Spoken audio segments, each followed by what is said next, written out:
Kita juga pasti sakit. Tidak ada orang seumur hidup sampai mati nggak pernah sakit, itu nggak mungkin. Cuma tinggal berat atau ringannya saja. Ada sakit-sakit kata para ulama yang sifatnya memang umum. Allah Subhanahu wa taala datangkan untuk umumnya orang seperti flu, demam, ya. Sakit kepala, sakit gigi. Ini semua orang kena. Umumnya begitu.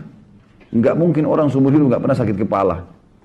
Nggak mungkin orang nggak pernah demam seumur hidup. Nggak mungkin nggak pernah flu, batuk. Sudah umum.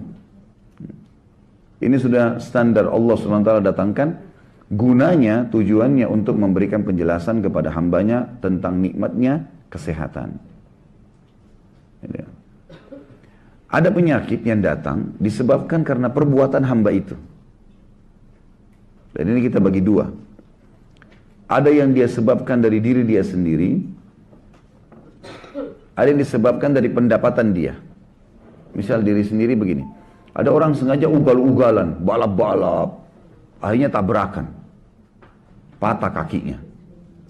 Ini perbuatan dia sendiri. Orang narkotika, sengaja suntik-suntik badannya. Dia sendiri yang buat masalah. Pergaulan bebas, hamil di luar nikah. Dia sendiri bikin malu, rusakin namanya. Ya. Ini nggak perlu terjadi, nggak boleh ini. Allah SWT larang ini. Dalam Al-Quran Allah berfirman, A'udzubillahi minasyaitonirrajim, wala tuhliku anfusakum. Jangan binasakan diri kalian. Tapi maaf saya nggak ingat di ayat dan surah apa ini. Tapi jelas ada firman Allah yang berbunyi, wala tuhliku anfusakum. Jangan binasakan diri kalian. Makna ini kata ulama tafsir, jangan pernah jerumuskan diri kalian pada hal yang merusak nama kalian, merusak fisik kalian, merusak harta kalian, atau merusak martabat kalian. Nggak boleh ini. Nggak boleh orang sengaja mempertaruhkan hartanya, nama baiknya, nggak boleh. Kita tahu ini bahaya, jangan. Nggak usah. Gitu kan? Jangan sama sekali ngerusak itu, karena itu akibatnya ada. Kita buat sesuatu, akibatnya ada. Maka cerdaslah. Jangan masuk ke zona yang berbahaya buat kita, enggak. Enggak boleh sama sekali. Jangan binasakan diri, maksudnya jangan binasakan diri, jangan jerumuskan diri pada yang bahaya. Tubuh kita, harta kita, keluarga kita, martabat kita, semua enggak boleh. Haram dalam Islam. Jadi ini harus difahami dosa ya. Enggak boleh. Kalau Bapak Ibu sengaja ngerusak nama baiknya, mempertaruhkan hanya karena pergaulan bebas misalnya. Itu haram loh. Pergaulan zinanya haram. Jedah masuk ke sana ngerusak nama, dosa. Nggak boleh kita rusak nama baik kita. Allah kasih kita baik-baik kok, terhormat. Ngapain kita rusak? Hartanya sengaja dimasukkan pada hal-hal yang haram seperti orang main judi, nggak jelas. Dia taruh hilang sekian juta, sekian ratus juta, sekian miliar, bertaruh-taruh. Untuk apa bertaruh ini? Untuk apa kita bertaruh? Harta kita lebih baik kita simpan, pakai pada saat perlu. Kan gitu. Untuk apa kita jerumuskan hal yang tidak perlu? Nah, ini semua masuk. Mempertaruhkan rumah tangga, mempertaruhkan fisik kita, ini semua tidak boleh. Ini yang pertama. Yang kedua adalah disebabkan karena pendapatan dia, income. Nah ini biasanya income ini dia sengaja memasukkan harta haram atau syubhat kepada dia, ini jadi penyakit ini. Ini jadi penyakit. Nah biasanya ini penyakit-penyakit kronis ini. Penyakit kronis, bahaya sekali. Nah, apa saja, stroke misalnya, atau apalah, penyakit-penyakit berat. Ini umumnya kalau di muhasabah dari income. Dan kalau resep dari kami, kalau dari para da'i-da'i, resepnya untuk sembuh dari penyakit kronis, bukan medis. Ya, coba sedekah. Jadi muhasabah, kira-kira kita minta sama Allah petunjuk, sholat, sujud sama Allah, minta di sholat tahajud, ya Allah berikan petunjuk, penyebab penyakit hamba ini apa. Kalau kita merasa ada cenderung, mengingat pernah kita punya income yang salah, pernah nipu orang, masalah riba, sedekahin, niat membersihkan diri dengan itu. Itu luar biasa, cepat sekali. Karena ternyata ini datang karena itu perlakuan itu. Perlakuan ini kita tebus, ini selesai, seperti itulah. Berapa banyak teman-teman medis yang kaget dengan sembuhnya penyakit kronis. Banyak sekali. Dan berapa banyak penyakit kronis yang tidak bisa ditangani oleh medis. Seperti itu memang. Ya. Jadi harus difahami ini.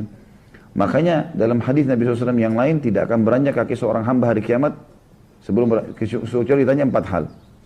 Masa mudanya, di mana dia habiskan, ya. Hartanya, dari mana dia dapat, kemana dia keluarkan. Khusus harta ditanya dua.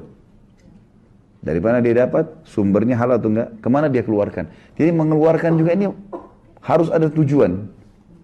Nggak boleh kosong begitu saja. Apa ini? Foya-foya kah? Habis itu atau mendukung maksiat? Ya, nggak boleh. Dia ajak temannya, dibiayai temannya untuk nginap di hotel berzina. Saya traktir teman saya. Sedekah, sedekahnya salah. Salah alamat. Ya. Nggak boleh. Jadi harus diketahui. Masuk juga di dalamnya ada tiga. Ada yang ketiga saya tadi lupa sampaikan, tapi ada yang ketiga di sini. Penyebab penyakit juga adalah perilaku yang kita lakukan pada orang lain. Tapi syaratnya menyakiti. Kayak misal kita mukul orang, kita juga nanti dipukul. Ya. Ada orang menampar, dia juga ditampar. Ada orang menendang, dia akan ditendang. Namanya kisos dalam agama. Dalam hukum syariat Allah pun dibalas yang sama. Ada orang tonjok, giginya orang jatuh, dia juga harus ditonjok. Resikonya begitu. Jadi jangan heran nanti dia tabrakan, giginya hancur. Naudzubillah. Dia pernah tonjok orang, jatuhin giginya orang. Gimana? Balasan datang. Ada hadis yang mulia kata Nabi SAW dihasankan oleh para ulama, tidak ada seseorang yang menghinakan atau menjerumuskan seseorang pada suatu keburukan kecuali dia akan ditimpa hal yang sama sebelum dia mati. Misal gini, jangan sampai ini ya. Kalau ada orang, bapak ibu bilang begini, kamu pencuri ya? Padahal sebenarnya dia bukan pencuri. Tuduhan ini, kalau kita nggak segera bersihkan, minta maaf sama dia segala macam, pasti sebelum kita meninggal kita akan mencuri. Itu sunnatullah, nggak bisa dibantai itu. Jangan tuduhkan sembarangan kepada orang. Dia. Kecuali pasti jelas depan mata ada saksi segala macam. Kalau nggak usah. Dan tidak usah terlalu berlebihan seakan-akan kita tidak punya Tuhan. Allah ini mengawasi semua. Ubun-ubun kita ini Allah yang ngawasin.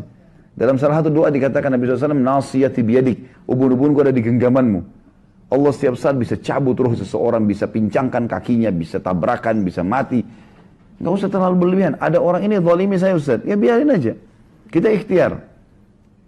Ada sesuatu yang kita bisa lakukan, kita buktikan ini. Tetap berlaku fitnah, biarin. Makin berat dia melakukan fitnah, maka makin berat hukuman buat dia. Kebodohan orang yang menganggap, si fulan bisa ditipu, di satu pengajian bisa ditipu semua. Nah, makin banyak musuhnya, makin berat hukumannya. Zina sekali beda hukumannya dengan 10 kali zina. Makin berlarut seseorang pada dosa, makin berat hukumannya. Makin berat. Ya. Jadi harus digarisbawahi poin ini. Jangan pernah sakiti fisiknya orang lain. Saya sudah bilang kalau ibu dan bapak sekalian diajak bertengkar, tinggalkan. Kamu begini, kamu aja bertengkar. Sudahlah, terserah kamu. Saya benar, ya sudah kamu benar. Tidak apa-apa, tinggalin aja. Nggak usah bertengkar. Nggak perlu, nggak ada gunanya bertengkar itu. Akhirnya kita emosi juga, akhirnya kita kata-katanya juga kasar, dia kasar, kita kasar. Dia dosa, kita dosa. Ya, kan rugi. Untuk apa bersih tegang? Nggak usah. Kalau kita lewatin saja, mungkin ada sedikit sakit hati, sudah tidak apa-apa. Tahan, sudah pergi aja. Sabar. Kita sudah belajar tadi. Sabar termasuk dia bertengkar adalah terima, oh ini cobaan dari Allah, sudahlah, terus tinggalkan. Ikhtiar kita itu. Gak usah ribut, gak usah bertengkar, gak usah.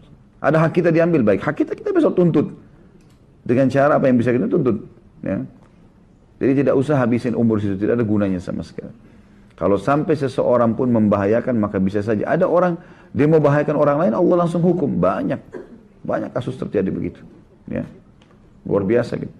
Salah satu kemarin kita sempat ada acara pengajian tabligh akbar di Makassar. Waktu sudah lagi sementara berjalan tabligh akbar, rupanya ada satu orang datang, entah benar atau enggak, tapi mengaku seperti aparat keamanan. Terus kayak marah-marah gitu, kesannya gitu. Subhanallah, baru dia tanya, mana ketua panitia? Ini dia lagi di atas motor. Entah kenapa, dia sendiri menggas motornya, jatuh, giginya jatuh, berdarah, segala macam. Kuasa Allah, kita tidak tahu innamal a'malu binniyat, ya. Bahaya sekali. Nggak perlu kita masuk ke zonanya orang lain. Sudahlah, jadi hamba Allah yang patuh. Kita jadi diri kita sendirilah. Kita makan, urus diri kita sendiri, ya. Nggak usah cari tahu. Gitu.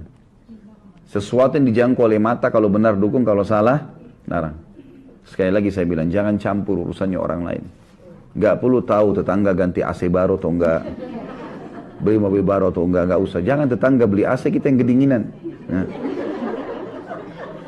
Sudah berapa kali saya bilang, ada mobil baru antar tuh nintip beli apa itu, biarin dia mau beli apa, biarin dia mau ubah rumahnya seperti apa. Saya, inilah saya gitu. Anturan tanya pernah saya, Ustaz ngontrak ya? Iya, saya ngontrak, nggak apa-apa. Bukan aib gitu. Kenapa sih? Bukan aib, apanya aib gitu? Oh malu nanti orang lain tahu nggak? Kenapa memang gitu? Nggak ada sesuatu yang salah, nggak ada yang aib. Nggak, alhamdulillah kita nikmati apa yang ada, Allah kasih selesai. Nggak ada sesuatu yang perlu kita merasa malu, gengsi sama orang. Nggak ada, ini bagi seorang mukmin. Harus difahami poin ini. Kembali ke masalah tadi. Jadi ada penyakit, atau penyakit pasti akan kena semua orang, yang standar batuk, flu, demam, ya apalah ya, ini sudah umum. Ada penyakit yang tidak umum. Nah ini sebabnya 3 tadi. Penyakit yang tidak umum ada sebabnya 3. Bisa karena apa tadi? Penyebabnya diri sendiri. Dia sengaja tabrakin orang, dia sengaja jatuh, dia sengaja. Ada orang begitu semua sengaja. Di Saudi itu kebongkar ada orang gara-gara mau jual narkotika di Saudi, dia sampai sengaja tabrakin kakinya di Riyadh. Sengaja, mobil lagi lewat dia tabrak kakinya. Patah kakinya, diamputasi. Pakai kaki palsu. Ternyata kaki palsu ini dipakai untuk taruh narkotika. Ketangkap. Rupanya kan kalau dia pakai kaki palsu kan lewat-lewat apa alat itu kan bunyi nggak apa-apa, punya surat dokter. Tapi lama-lama sudah bersekian lama dia jalan, polisinya jadi curiga. Kok ini orang bolak-balik terus? Biasanya orang yang kerja di Saudi itu harus ada izin dari sponsor untuk bolak-balik. Ini orang kok 1 tahun sampai 2-3 kali balik. Tiba-tiba polisi bilang, coba saya mau periksa kaki kamu. Gak tahu kenapa dia. Polisi pun waktu diwawancara dia bilang, saya gak tahu kenapa saya mau bilang itu. Coba cek kaki kamu.